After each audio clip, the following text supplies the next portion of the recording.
What if I asked her if I could come in, be warm, to talk, to have a friend? I won't hurt you.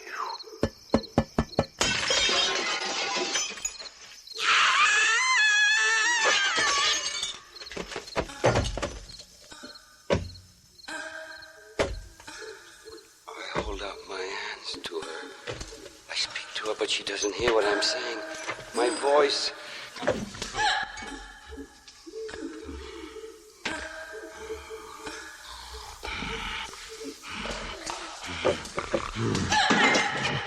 I put a hand over her mouth to stop the screams. I tried to calm her. I stroked her head, so pretty, so soft. Can a monster love? Why couldn't she understand? I spoke to her. Look. I told her how I felt.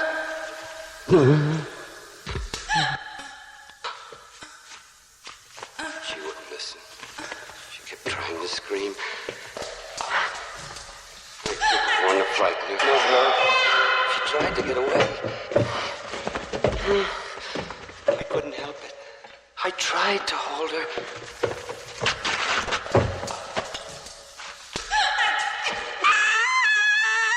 The life went out of her. I'm a monster. Yes. But I wanted to undo what I had done. I want to see her moving and breathing again. And in this whole world, there was one man who could help me. You, Dr. Frankenstein. I was willing to give up all thoughts of revenge if you could bring her back to life. I carried her back to you. I prayed that nothing would happen to you. I wanted you safe so that you could help me and bring her back to me. And then I would go away with her and never bother you again. Or hurt another human being again, a bargain. All I wanted was to make a bargain. And I forgot for that one little second of time who I was, what I was, and why I was alive.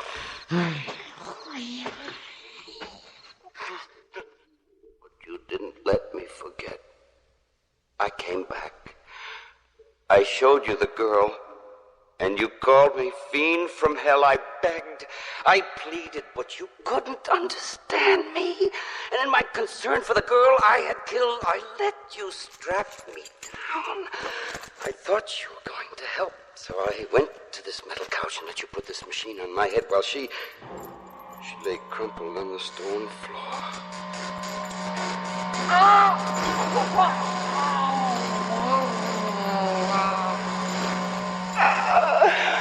Why do you hurt me this way? What is this thing on my head? Kill me now, Frankenstein, or I'll kill you. How long must I endure this? Why do you look at me that way? That noise. Do you hear that, Frankenstein? People from the village. They come to find me, to destroy the monster.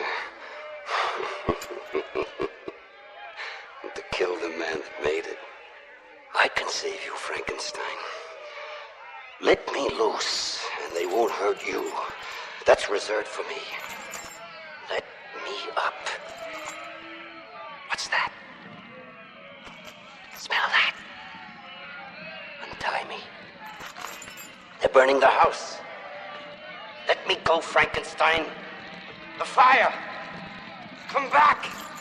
No. No. Not alone. Come back. Frankenstein, come back. I wasn't made to die like this. Frankenstein, don't leave me to burn. Which one of us is the monster now? I will not die before you, Dr. Frankenstein.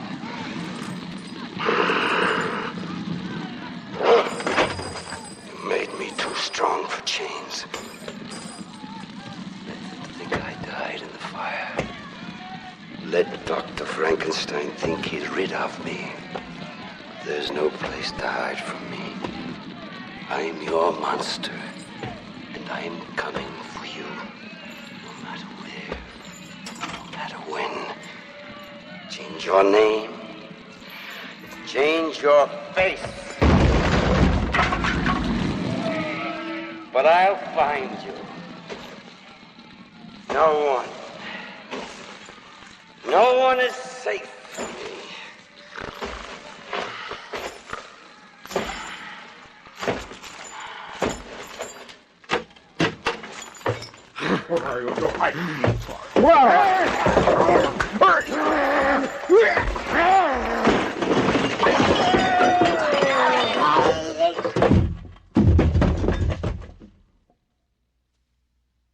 Which one of you is next?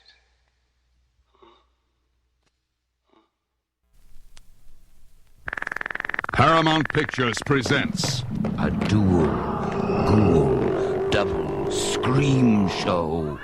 Scream #1. Frankenstein and the Monster from Hell. See the eeriest transplant in the history of horror.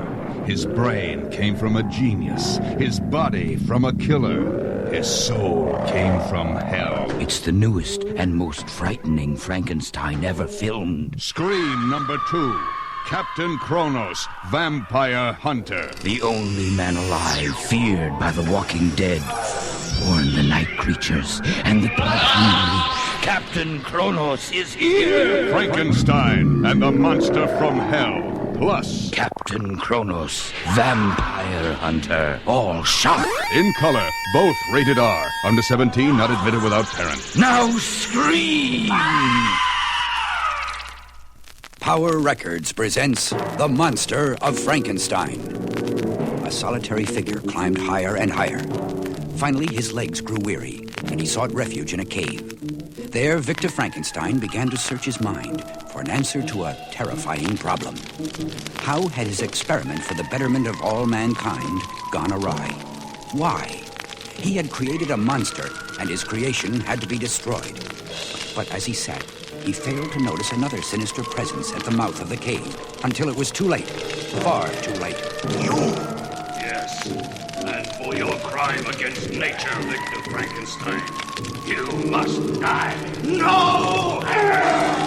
Animals fear fire, and so should you. If only I can reach my gun. First you burn me, then you shoot me. Good Lord! The bullet barely phased him. Don't! Please! Let me explain. Explain? How will you explain, Frankenstein? Look at me, at what I am. No, there will be no explanation, save for mine. And when I have finished, you will pay with your life. But for us, there must be an explanation of how all this came to be. How did Victor Frankenstein come to create the monster who now terrified him? He came from a wealthy family, and they were all there to bid him farewell. His fiancée Elizabeth, his younger brother William, his father, and his best friend Clerval. I shall miss you, dearest Elizabeth. Take care and Godspeed. Study hard, dear Victor. Gentlemen, the coach is packed and ready. And so the aspiring young scientist left for the University of Geneva.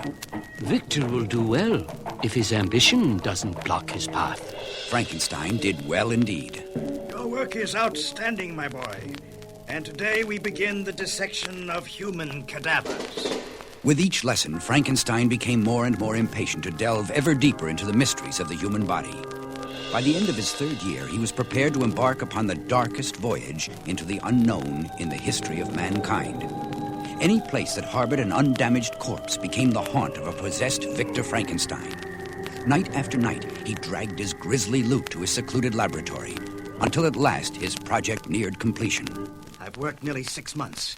But if I succeed, as I know I must, I will have created human life from that which was dead and bridged the final gap which leads to immortality.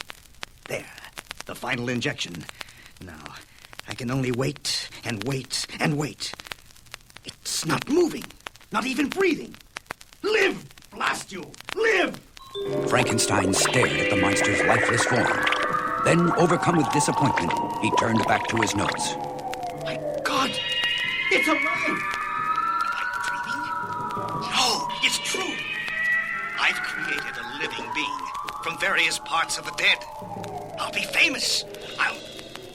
Wait. It's rising. Walking toward me. Staring at me. Those eyes. Those horrible glowing yellow eyes. Filled with hatred. Hatred of me. No! Stay away! I created you. Do you hear? You must obey me. But the creature would not obey. It continued to advance on its creator, until in total panic, Frankenstein fled, in mortal fear of the thing he himself had created. Trembling, the exhausted doctor fell into a deep, fitful sleep. Hours later, sensing an unseen presence, he bolted upright, to see the creature hovering menacingly over his bed. Paralyzed with fright, Frankenstein watched his creation as it gestured toward him, and he knew this monstrosity must be destroyed. Desperate, the doctor lashed out. Get away from me! You hear? Keep back! But the velocity of the chair striking the creature's rock-hard skin was like a matchstick striking a boulder, and far more serious. Frankenstein had established himself as the creature's enemy. Nothing phases the creature. Have to get away! Escape! And so Frankenstein ran for his life. He fled into the rain-swept darkness, his fear too great to allow him to stop. But finally, the body overcame the mind, and he collapsed on the cold, wet earth. As dawn stole across the lawn where he rested... Victor! In heaven's name, what are you doing here? Open your eyes, man. Clerval. Oh, thank God you're here. Clerval took his delirious friend to his own hotel room, where he hovered between life and death for many weeks. It has been a long ordeal, Victor, but the crisis has passed. Therefore, much as it grieves me, my first words to you must be those of greatest sorrow. My friend, your younger brother, William, he's been murdered, and your father's young ward, Justine Moritz, has been charged. William? Dead? And poor Justine? Good Lord, I must go to Father. The journey back to Geneva was long and painful for Victor Frankenstein. Could the monster, and not poor Justine, have murdered William in an act of revenge? Even in the arms of his beloved Elizabeth, he found it impossible to erase the creature from his thoughts. I can't believe Justine guilty. It is difficult for all of us, Victor. But the facts. She was found clutching William's pendant only a few feet from where he was murdered. Tell me, Father, is it not possible the murderer placed the pendant in Justine's grasp while she slept? What sort of being could commit so heinous a crime, then blame it on an innocent girl? And even as his father asked the question, Frankenstein knew the answer. I knew it! Was certain of it! And now my most terrible suspicions are confirmed. The creature lives and seeks revenge! But I must stop him. I must! What is it, Victor? Why did you bolt from the room? I saw someone peering in the window. But these tracks show that he got away. When will Justine be hanged, Father? Tomorrow, I believe. There's no hope for her. And so Justine Moritz was hanged, died at the age of 21 for a crime she did not commit before the glazed eyes of a tortured Victor Frankenstein. The monster had laid his trap perfectly, and 2 innocent people now lay dead. The next morning, Frankenstein packed and departed into the mountains, in hope that the jagged peaks would grant him refuge from the horrors of the world below. But the very monster he dreaded, having followed him, now confronted Victor Frankenstein in his mountain refuge. Listen to me, Victor Frankenstein. You constructed my body piece by piece, created me against all the laws of God and man, gave me life, only to... No! Desert me, leave me alone and helpless. Please, believe me. I didn't know what I was doing when I created you. But you did create me, and survive I did. For days I wandered through the dense forests. It would have been easy for me to collapse and die, but I refused. Finally, on the 10th day, fate intervened. A huge bear came out of a thicket toward me. Weak with hunger, but strong with the desire to live, I fought him, and in the end it was I who survived. Yes, I survived. Finally, food. It gave me the strength I needed. Deeper and deeper into the mountains I trudged. Loneliness became far more difficult to bear than the mere pangs of hunger. Then one day, I came upon a small cottage in the clearing, and I prayed it would be my salvation.